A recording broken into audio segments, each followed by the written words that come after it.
રામજીભાઈ ખેડૂત પોતાના થાકેલા પગે ઘર તરફ જઈ રહ્યા હતા.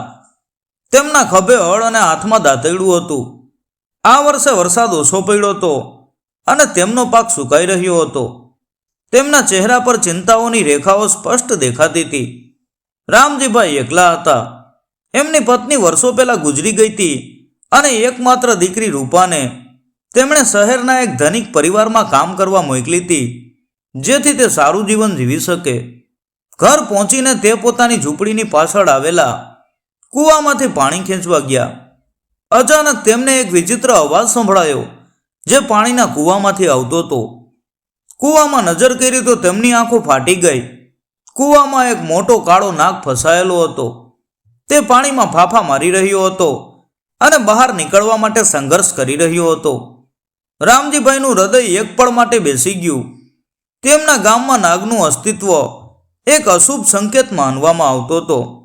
છતાં તે નાગની પીડા જોઈને તેમના હૃદયમાં દયા જાગી. તેમણે વિચાર્યું, આ નાગ કદાચ કોઈ ભૂલથી અહીં આવી ગયો હશે. તેને આમ મરવા દેવો એ પાપ છે. તેમણે કૂવામાં દોયડું અને એક જૂની ટોપલી નાખી. નાગે થોડીવાર માટે રામજીભાઈ સામે જોયું, જાણે તે તેમની મદદની રાહ જોઈ રહ્યો હોય. પછી તે ધીમે ધીમે ટોપલીમાં સરકો. રામજીભાઈએ ધીમે ધીમે ટોપલી ઉપર ખેંચી. જ્યારે નાગ કૂવામાંથી બહાર આવ્યો ત્યારે તે થાકી ગયો હતો.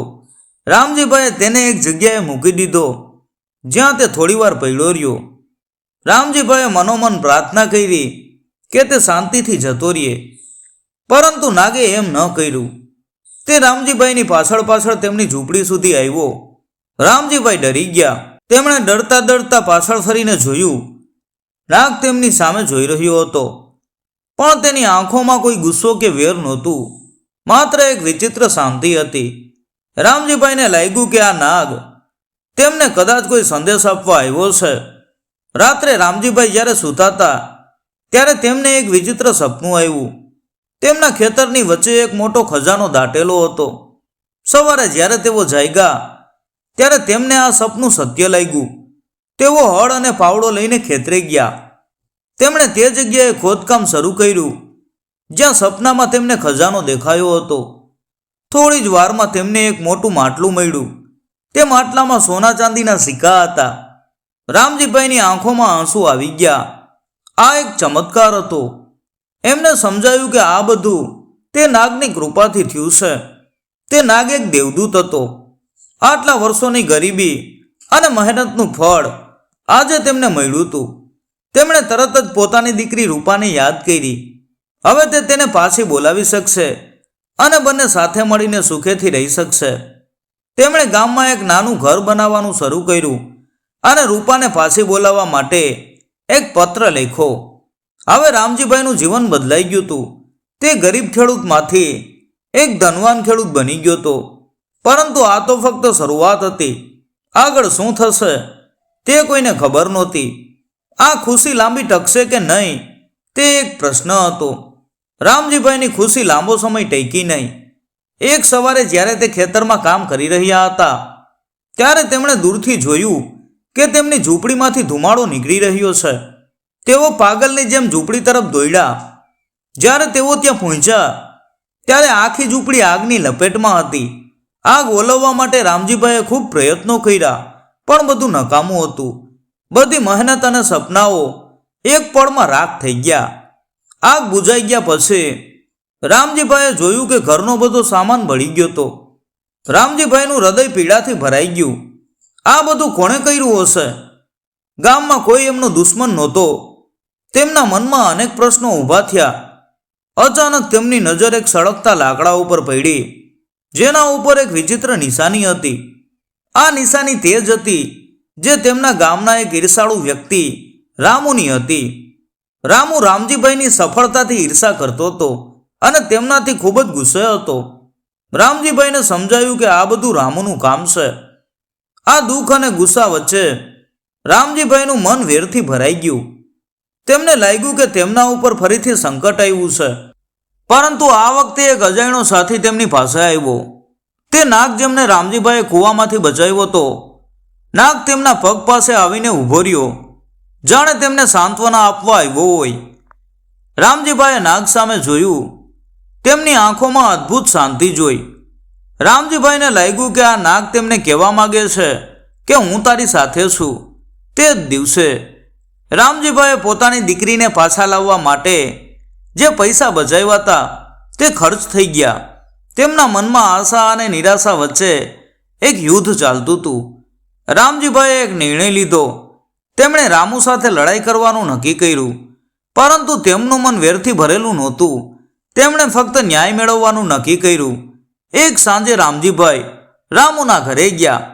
રામુએ તેમને જોયા અને તે ડરી ગયો. રામજીભાઈએ શાંતિથી રામુને પૂછ્યું, તે મારી ઝૂંપડી કેમ બાળી? રામુએ ગુસ્સાથી જવાબ આપ્યો, તમારી સફળતા જોઈને મને ઈર્ષા થઈ રામજીભાઈ.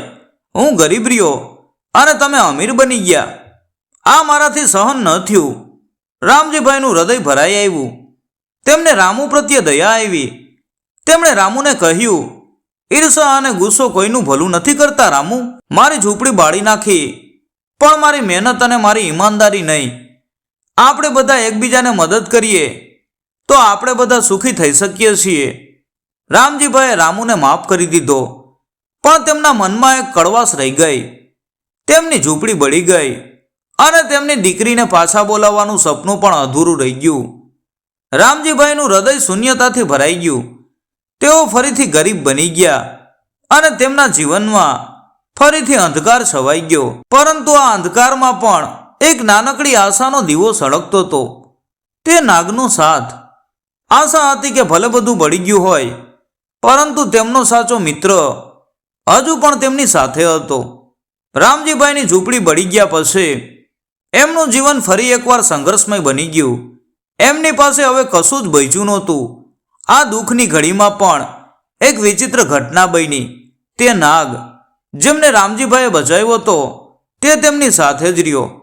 રામજીભાઈ જ્યાં પણ જાય, નાગ તેમની પાછળ પાછળ જાય. ગામના લોકો આ જોઈને ડરી ગયા. તેમણે રામજીભાઈને કહ્યું કે રામજીભાઈ, આ નાગ અશુભ છે, એને છોડી દો, નહીં તો તે તમને મારી નાખશે. પણ રામજીભાઈનું મન કશું જ સાંભળવા તૈયાર નહોતું. તેમને નાગ પ્રત્યે એક વિચિત્ર લાગણી હતી. તેમને લાગ્યું કે આ નાગ તેમનો સાચો મિત્ર છે. એક રાત્રે રામજીભાઈ જ્યારે જમીને સૂવા ગયા ત્યારે તેમને ફરી એકવાર સપનું આવ્યું. આ વખતે સપનામાં નાગે તેમને એક જૂની ગુફાનો રસ્તો બતાવ્યો. સપનામાં નાગે કહ્યું કે રામજીભાઈ, આ ગુફામાં એક મોટો ખજાનો છે. તે ખજાનો તારો છે. તું ત્યાં જા અને તે ખજાનો લઈ આવ. સવારે જ્યારે રામજીભાઈ જાગ્યા ત્યારે તેમને સપનું યાદ આવ્યું. તેમણે વિચાર્યું કે આ નાગ કોઈ સામાન્ય નાગ નથી, તે કોઈ દેવદૂત છે. રામજીભાઈએ એક પાવડો અને એક દાંતરડું લીધું અને તે ગુફા તરફ ગયા. તે ગુફા ગામથી થોડીક દૂર હતી. રામજીભાઈએ ગુફામાં પ્રવેશ કર્યો. ગુફા અંદરથી ખૂબ જ અંધારી હતી અને ત્યાંથી એક વિચિત્ર ગંધ આવતી હતી. રામજીભાઈ ડરતા ડરતા અંદર ગયા. અચાનક તેમને એક નાનકડી ચળકતી વસ્તુ દેખાઈ. તે એક સિક્કો હતો. રામજીભાઈએ તેને ઉપાડ્યો. તે સિક્કો સોનાનો હતો. રામજીભાઈનું હૃદય આનંદથી ભરાઈ ગયું. તેમણે વધુ ખોદકામ કર્યું અને તેમને એક માટલું મળ્યું. તેમાં સોના ચાંદીના સિક્કા હતા. આ એક મોટો ખજાનો હતો. આ વખતે રામજીભાઈએ આ ખજાનાને બચાવવાનો નિર્ણય કર્યો. તે ગુફામાંથી ખજાનો કાઢીને પોતાના ઘરે લઈ ગયા. તેમણે એક નવું ઘર બનાવ્યું, પણ આ વખતે તે પહેલાની જેમ પૈસાનો દેખાવ નહોતા કરતા. તેમણે પૈસાને છુપાવીને રાખ્યા જેથી કોઈને ખબર ન પડે. રામજીભાઈએ ફરીથી પોતાની દીકરીને પાછી બોલાવવાનો પત્ર લખ્યો. આ વખતે તેમણે પત્રમાં બધી વાત લખી કે કેવી રીતે તેમને ખજાનો મળ્યો અને કેવી રીતે નાગ તેમની મદદ કરતો હતો. એક દિવસ જ્યારે રામજીભાઈ પોતાના ખેતરમાં કામ કરી રહ્યા હતા ત્યારે તેમને એક અવાજ સંભળાયો. તે અવાજ રામુનો હતો. રામુ રામજીભાઈ પાસે આવ્યો અને રડતા રડતા કહ્યું કે રામજીભાઈ, મને માફ કરી દેજો.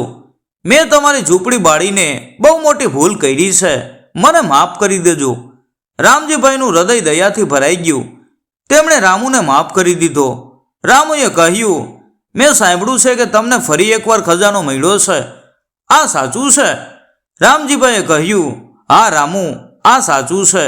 પણ આ ખજાનો હું ફક્ત મારા માટે નથી રાખતો, હું ગામના બધા લોકો માટે કંઈક કરવા માગું છું. રામુએ ખુશ થઈને કહ્યું કે રામજીભાઈ, તમે ખૂબ જ દયાળુ છો, તમે મને મદદ કરશો? રામજીભાઈએ કહ્યું, હા જરૂર, આપણે બધા મળીને ગામને સુંદર બનાવશું. રામજીભાઈ અને રામુ હવે મિત્રો બની ગયા હતા. રામજીભાઈએ પોતાના ખજાનામાંથી થોડા પૈસા રામુને આપ્યા, જેથી તે પોતાના જીવનને સુધારી શકે. રામુનું હૃદય પસ્તાવો અને ખુશીથી ભરાઈ ગયું. રામજીભાઈએ પોતાના દુશ્મનોને પણ મિત્ર બનાવી દીધો. રામજીભાઈના જીવનમાં ફરી એકવાર સુખનો સૂર્યોદય થયો. તેમણે નવું ઘર બનાવ્યું અને ગામમાં એમની પ્રતિષ્ઠા વધી. ગામના લોકો હવે એમને માન આપવા લાગ્યા. રામુ પણ હવે એમનો સારો મિત્ર બની ગયો હતો અને તેમને દરેક કામમાં મદદ કરતો હતો. એક દિવસ રામજીભાઈને પોતાની દીકરી રૂપાનો પત્ર મળ્યો. રૂપાએ લખ્યું હતું કે તે જલ્દી ઘરે પાછી આવી રહી છે. આ સમાચાર સાંભળીને રામજીભાઈનું હૃદય આનંદથી ભરાઈ ગયું. તેમની આંખોમાં ખુશીના આંસુ આવી ગયા. આટલા વર્ષોની મહેનત અને તપસ્યાનું ફળ હવે તેમને મળવા જઈ રહ્યું હતું. જે દિવસે રૂપા આવવાની હતી તે દિવસે રામજીભાઈએ આખા ગામને આમંત્રણ આપ્યું. આખા ગામમાં એક ઉત્સવનો માહોલ હતો. રામજીભાઈએ રૂપા માટે નવા કપડાં ખરીદ્યા અને ઘરને સજાવ્યું. સાંજે રૂપા એક ગાડામાં બેસીને આવી. તે ખૂબ જ સુંદર અને સમજદાર લાગતી હતી. રામજીભાઈએ રૂપાને ગળે લગાડી અને ખૂબ પ્રેમ આપ્યો. રૂપાએ પોતાના પિતાને ગળે લગાડીને કહ્યું કે પિતાજી, હું તમને ખૂબ જ યાદ કરતી હતી. હું ખુશ છું કે હું પાછી આવી ગઈ. રામજીભાઈએ રૂપાને બધી વાત કરી કે કેવી રીતે તેમને ખજાનો મળ્યો અને કેવી રીતે નાગે તેમની મદદ કરી. રૂપાએ આ સાંભળીને આશ્ચર્ય વ્યક્ત કર્યું. તે નાગને જોવા માટે ઉત્સુક હતી. રામજીભાઈએ રૂપાને નાગ વિશે બધી વાત કરી. નાગ હજી પણ તેમની સાથે જ રહેતો હતો. રામજીભાઈએ રૂપાને કહ્યું, આ નાગ કોઈ સામાન્ય નાગ નથી, તે કોઈ દેવદૂત છે. તેણે મને ઘણી મદદ કરી છે. રૂપાએ નાગ સામે જોયું. નાગ રામજીભાઈની જેમ જ શાંત હતો અને તેની આંખોમાં કોઈ ગુસ્સો કે વેર નહોતું. રૂપાએ નાગને દિલથી માન આપ્યું. રામજીભાઈનું ઘર હવે એક ખુશાલીનું કેન્દ્ર બની ગયું હતું. પરંતુ એક દિવસ એક અજાણી ઘટના બની. એક દિવસ રૂપા પોતાના ઘરે કામ કરી રહી હતી ત્યારે તેને એક વિચિત્ર અવાજ સંભળાયો. તે અવાજ નાગનો હતો. નાગ રડી રહ્યો હતો. રૂપાએ નાગ સામે જોયું. નાગની આંખોમાં આંસુ હતા. નાગ રૂપાને કંઈક કહેવા માંગતો હતો પણ તે બોલી શકતો નહોતો. રૂપાએ નાગને પૂછ્યું, શું થયું છે? કેમ રડી રહ્યા છો? નાગે એક વિચિત્ર સંકેત આપ્યો. તે રૂપાને પોતાના ખેતર તરફ લઈ જવા લાગ્યો. રૂપા ડરી ગઈ પણ તેને નાગ ઉપર વિશ્વાસ હતો. રૂપા નાગની પાછળ પાછળ ખેતર તરફ ગઈ. ખેતરમાં પહોંચીને રૂપાએ જોયું કે રામજીભાઈ ત્યાં જમીન ઉપર બેભાન અવસ્થામાં પડ્યા હતા. તેમના માથામાંથી લોહી નીકળી રહ્યું હતું. એટલે રૂપા ડરી ગઈ. તે રામજીભાઈ પાસે દોડી ગઈ અને તેમને ઉપાડવાનો પ્રયત્ન કર્યો પણ તે સફળ ન રહી. રૂપાએ નાગ સામે જોયું. નાગે પોતાની પૂંછડીથી એક દિશા તરફ ઇશારો કર્યો. તે દિશામાં એક માણસ ભાગી રહ્યો હતો. રૂપાએ નાગને પૂછ્યું, તેણે મારા પિતાને માર્યા? નાગે આમાં માથું હલાવ્યું. રૂપાએ જોયું કે રામજીભાઈને કદાચ કોઈએ માર માર્યો હતો. રૂપાનું હૃદય ગુસ્સાથી ભરાઈ ગયું. તે વેર લેવા તૈયાર હતી પણ એક કઠિન નિર્ણય લેવાનો હતો. તે તેના પિતાને પહેલા બચાવશે કે પછી વેર લેવા જશે? રૂપાએ કોઈ પણ પ્રકારનો વિચાર કર્યા વિના પહેલા પોતાના પિતાને બચાવવાનું નક્કી કર્યું. તેણે જોયું કે રામજીભાઈનું માથું લોહીથી લથબથ હતું. તે એક ક્ષણ માટે બેભાન થઈ ગઈ. નાગે રૂપાને સંકેત આપ્યો કે ગામના વૈદ પાસે જવું જોઈએ. રૂપા તરત જ ગામના વૈદ પાસે ગઈ અને તેમને બધી વાત કરી. વૈદ રામજીભાઈને જોવા માટે તરત જ રામજીભાઈના ઘરે ગયા. વૈદ્યે રામજીભાઈની તપાસ કરી અને કહ્યું, તેમને ગંભીર ઈજા થઈ છે. તેમને દવાઓની જરૂર પડશે.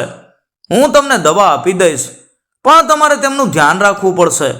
રૂપાએ વૈદ્યનો આભાર માન્યો અને દવા લીધી. તે રામજીભાઈ પાસે ગઈ અને તેમને દવા આપી. રામજીભાઈ ધીમે ધીમે ભાનમાં આવ્યા. તેણે રૂપાને જોઈ અને તેના ચહેરા ઉપરથી બધું સમજી ગયા. તેમણે રૂપાને કહ્યું, કોણે કર્યું આ? એટલે રૂપાએ કહ્યું, મને નથી ખબર પિતાજી, પણ નાગે મને સંકેત આપ્યો છે કે એક માણસ ભાગી રહ્યો હતો. રામજીભાઈએ રૂપાને કહ્યું, હું હમણાં જ તેની સાથે લડાઈ કરવા જાઉં છું. તેણે મને મારી નાખવાનો પ્રયાસ કર્યો છે. એટલે રૂપાએ કહ્યું, ના પિતાજી, તમારે શાંત રહેવું જોઈએ. વેરની આગમાં બધું જ નષ્ટ થઈ જાય છે. આપણે શાંતિથી કામ લેવું જોઈએ. પણ રામજીભાઈનું મન શાંત નહોતું. એમના મનમાં ગુસ્સાની આગ સળગી રહી હતી. તેમણે રૂપાને કહ્યું, તું ચિંતા ન કર, હું તેને પાઠ ભણાવીશ. રામજીભાઈએ રાત્રે રામુને આ વાત કરી. રામુએ પણ રામજીભાઈની સાથે વેર લેવાનું નક્કી કર્યું. બંને મિત્રો મળીને તે માણસને શોધવા નીકળ્યા. નાગ પણ તેમની સાથે હતો. નાગે તેમને તે માણસની દિશા બતાવી. તે માણસ બીજું કોઈ નહીં, પણ તેમના ગામનો એક ધનિક વ્યક્તિ હતો. તે રામજીભાઈની સફળતાથી ઈર્ષા કરતો હતો અને તેમનાથી ગુસ્સે હતો. તેણે રામજીભાઈને મારી નાખવાનો પ્રયત્ન કર્યો હતો. રામજીભાઈ અને રામુ તે માણસ પાસે ગયા અને તેને પૂછ્યું, તે મને કેમ માર્યો? તે માણસે કહ્યું, તમે સફળ થઈ ગયા અને હું ગરીબ રહ્યો. મને તમારી ઈર્ષા થઈ રામજીભાઈ. એટલે રામજીભાઈએ તે માણસને માફ કરી દીધો. રામજીભાઈની દયા જોઈને તે માણસ શરમથી પાણી થઈ ગયો. તેણે રામજીભાઈ પાસે માફી માંગી. રામજીભાઈનું જીવન ફરી એકવાર શાંતિપૂર્ણ બની ગયું. પણ આ શાંતિ લાંબો સમય નહોતી ટકી. એક દિવસ એક અજાણી ઘટના બની. રૂપા એક કૂવા પાસે પાણી ભરવા ગઈ હતી. ત્યારે નાગ અચાનક કૂવામાં પડ્યો. રૂપાએ તેને બચાવવાનો પ્રયાસ કર્યો, પણ તે સફળ ન રહી. નાગ કૂવામાં ડૂબી રહ્યો હતો. રૂપાએ રામજીભાઈને બોલાવ્યા. રામજીભાઈ દોડીને કૂવા પાસે આવ્યા. તેણે જોયું કે નાગ પાણીમાં ડૂબી રહ્યો છે. રામજીભાઈનું હૃદય ભરાઈ ગયું. તેમણે તેજ દોરડું અને ટોપલી લીધી અને નાગને બચાવવાનો પ્રયાસ કર્યો, પણ તે નકામું હતું. નાગ પાણીમાં ડૂબી ગયો હતો. રામજીભાઈ અને રૂપા રડી રહ્યા હતા. નાગ તેમનો સાચો મિત્ર હતો અને તે તેમનો જીવનદાતા હતો. નાગનું બલિદાન જોઈને રામજીભાઈ અને રૂપાનું હૃદય ભરાઈ ગયું. નાગના મૃત્યુથી રામજીભાઈ અને રૂપાનું જીવન ફરી એકવાર શૂન્યતાથી ભરાઈ ગયું. જે નાગ તેમનો સાથી હતો, તેમનો મિત્ર હતો, તેમનો જીવનદાતા હતો, તે આજે તેમની સાથે નહોતો. રામજીભાઈ અને રૂપા રાત દિવસ રડી રહ્યા હતા. તેમને લાગ્યું કે તેમના જીવનમાં હવે કશું જ બચ્યું નથી. ગામના લોકોએ પણ આ દુઃખમાં ભાગ લીધો. તેમને સમજાયું કે નાગ કોઈ સામાન્ય નાગ નહોતો, તે એક દેવદૂત હતો જે રામજીભાઈને મદદ કરવા આવ્યો હતો. રામુએ પણ આ દુઃખમાં ભાગ લીધો. તેણે રામજીભાઈને કહ્યું કે રામજીભાઈ, તમે ચિંતા ન કરો, હું તમારી સાથે છું. આપણે બધા મળીને આ દુઃખનો સામનો કરશું. રામજીભાઈએ કહ્યું, હું ખુશ છું કે તમે મારા મિત્ર છો. આ દુઃખની ઘડીમાં પણ એક નવી આશાનો દીવો સળગ્યો. એક દિવસ રામજીભાઈ અને રૂપા કૂવા પાસે પાણી ભરવા ગયા હતા. ત્યારે તેમને એક વિચિત્ર અવાજ સંભળાયો. એ અવાજ નાગનો હતો. રામજીભાઈએ કૂવામાં જોયું. કૂવામાં એક નાનો નાગ હતો. તે નાગ રામજીભાઈ સામે જોઈ રહ્યો હતો. રામજીભાઈને લાગ્યું કે આ નાગ તે જ નાગનો પુત્ર છે. તે નાગનો આત્મા કદાચ આ નાગમાં આવી ગયો હશે. રામજીભાઈએ નાગને બચાવવાનો પ્રયાસ કર્યો. તેમણે દોરડું અને ટોપલી લીધી અને નાગને બહાર કાઢ્યો. નાગ બહાર આવીને રામજીભાઈના પગ પાસે બેઠો. રામજીભાઈએ તેને ખૂબ પ્રેમ આપ્યો. આ ઘટના જોઈને રૂપા અને રામજીભાઈના હૃદયમાં આશા જાગી. તેમને લાગ્યું કે નાગનો આત્મા હજી પણ તેમની સાથે છે. આ એક નવી શરૂઆત હતી. રામજીભાઈએ પોતાના જીવનમાંથી એક નવો પાઠ શીખ્યો. તેમણે સમજ્યું કે વેર, ગુસ્સો અને ઈર્ષા કોઈનું ભલું નથી કરતા. દયા, પ્રેમ અને માફી એ જીવનના સાચા મૂલ્યો છે. રામજીભાઈએ ગામના લોકોની મદદથી ગામમાં એક નાનકડું મંદિર બનાવ્યું, જેમાં તેમણે નાગની પૂજા કરવાનું શરૂ કર્યું. ગામના લોકો પણ હવે નાગને દેવદૂત માનવા લાગ્યા. રામજીભાઈ અને રૂપાનું જીવન હવે શાંતિપૂર્ણ અને સુખી બની ગયું હતું. તેમની આશાનો દીવો સળગતો રહ્યો. આ વાર્તા આપણને શીખવે છે કે દયા અને માફી હંમેશા વેર અને ગુસ્સા ઉપર વિજય મેળવે છે. અને જ્યારે આપણે કોઈની મદદ કરીએ છીએ ત્યારે આપણને અજાણ્યા સ્ત્રોતોમાંથી મદદ મળે છે. અને પ્રેમ, દયા અને માફી એ જીવનના સાચા મૂલ્યો છે જે આપણને સુખ અને શાંતિ આપે છે.